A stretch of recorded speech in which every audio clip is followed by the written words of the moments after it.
This is Jordan, and you're listening to the Code 7 Podcast Network.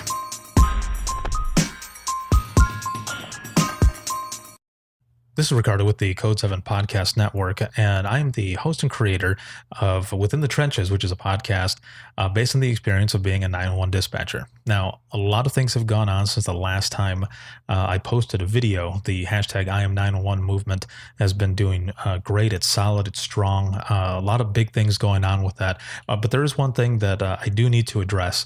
It was recently brought up to my attention that on change.org, there's a petition in the name of hashtag #Iam911 that was recently started.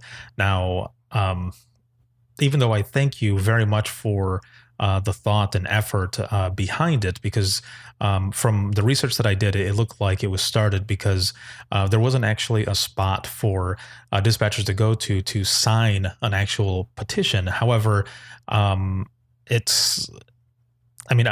I had thought I played with the idea myself on starting the petition, but there were reasons why. And again, there's a reason why there wasn't an actual piece with the #Iam911 movement for dispatchers to go and sign, because it's already done. It's already there.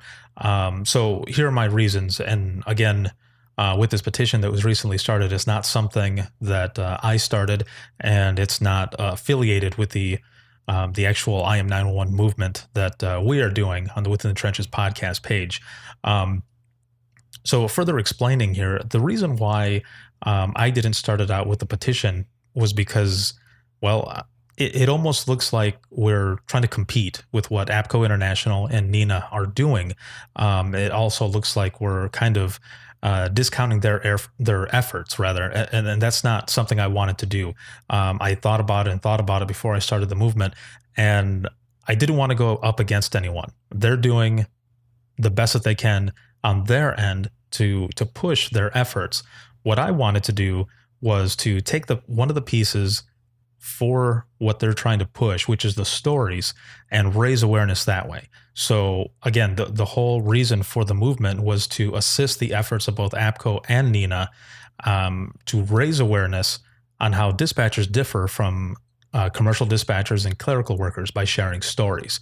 And we've done that. There have been so many things that have come out of this, and I'm going to be looking down because I wrote a bunch of stuff down on what has been going on with it, because there's a lot of stuff that's happened, like I said, since the last video. There are so many stories that have been posted. I mean, the entire Thin Gold line is unified, and we have an alliance with these organizations, and we're doing this all together. So, going back a little bit, to start a petition before I did this other piece would only be hindering the whole thing, because it would look like there was 3 different people trying to do the same thing, and that's not what we're trying to do. I'm trying to assist the both of them by sharing these stories, and we're going to continue to share these stories until far past September 20th, which is the expiration date for public comment. Like Jameson, with the second VP of NINA from episode 116, what he was saying as well, that even once we're past this reclassification issue, the #Iam911 movement is going to be here. It's going to continue to raise awareness to the public, to the news, to everyone. And that's another thing. Those are the things that this movement has done. It might have been my idea and I started this, but it would be nothing without your effort, without your stories, without you submitting those to us and us posting them on Facebook, or a lot of you posting your own on Twitter. I mean, it's all because of your stories that this has become the success that it has. It has hit news media, news affiliates. They're sharing it all over the place. There's countless bloggers that are sharing their stories with hashtag #Iam911, and there's so much stuff that's going on. I mean, the numbers alone is what can prove this, and I'm going to show that to you here in a moment. But as I was saying earlier, that place that dispatchers had to sign or to submit something, I can show you where that is right here. If you go to APCO International, and it's apcointl.org, it's /advocacy/takeaction.html. It's right here. You're going to be able to see it on your screen. It shows you, telecommunicators the recognition they deserve. You've got the spots right here to put in your information because they need this information as well. We have only 7 days left, and then we see what the OMB ends up doing. You can also go to nina.org. If you go to nina.org, go to their news section, and if you look right down here, Monday, August 29, 2016, there's a link. You click on this. It's update on OMB 911 telecommunicator reclassification effort, and your information is here. There's an email address as well that goes to Mr. Fogarty, and he will, with Nina and then the group with APCO, they will send your data where it's supposed to go. Now, our stories, this is the piece that we were doing. We were helping with the emotional part of this, that story, that awareness to make people know how much we differ from those other classes and that we should be put in the protective class. Now, I'm going to show you some numbers, and these are numbers that no one ever really gets to see, but this is from August 17th through September 13th. Now, the 24th is the day that I started the movement by sharing one of my stories. And if you look here, these are probably the two main ones. The reach to the amount of people was 3.24 million. And the post engagements, I hover right here, the number of time people have engaged with your posts through likes, comments, and shares, and more. These are from all of the stories, from the IM 911 stories. 34,384,896. It's huge. The way Jameson put it, this is the most successful public awareness campaign to show people what 911 dispatchers do that's ever happened, ever, from what he said.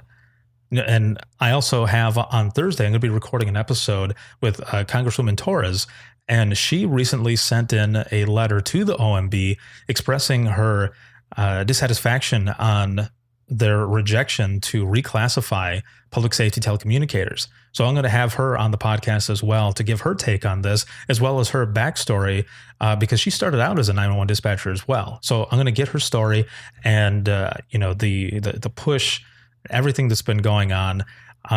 So again, with the petition, well, I thank you very much for the effort. It's not something that we're really pushing right now. It's not something that we're going to start ourselves, only because I feel like it would look like we're trying to compete with APCO and Nina, and that's not what I'm trying to do.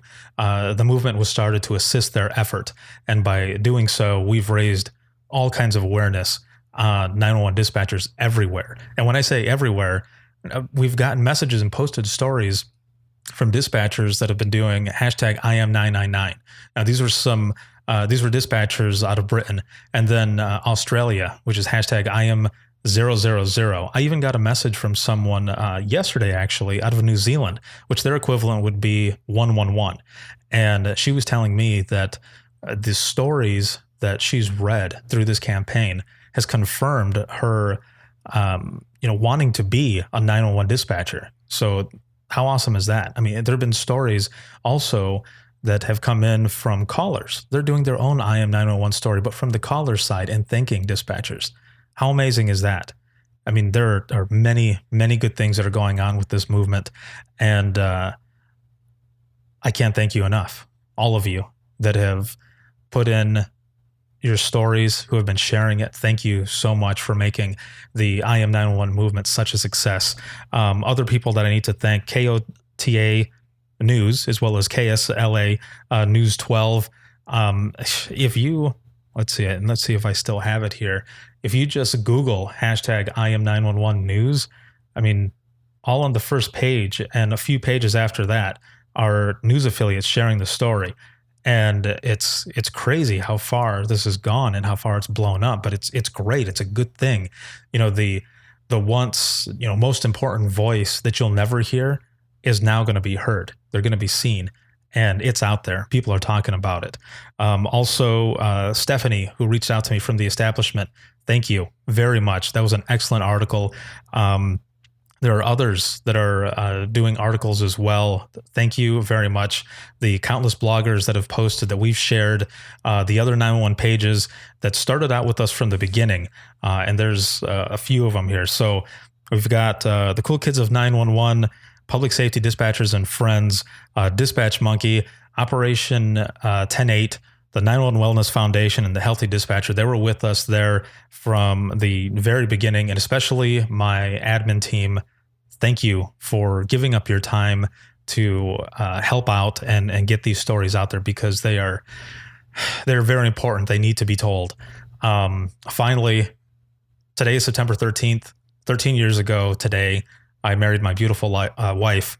Thank you for putting up with my ass through all of this and all the stuff that's been going on. I love you very much, and yeah, thank you all. Have a good one.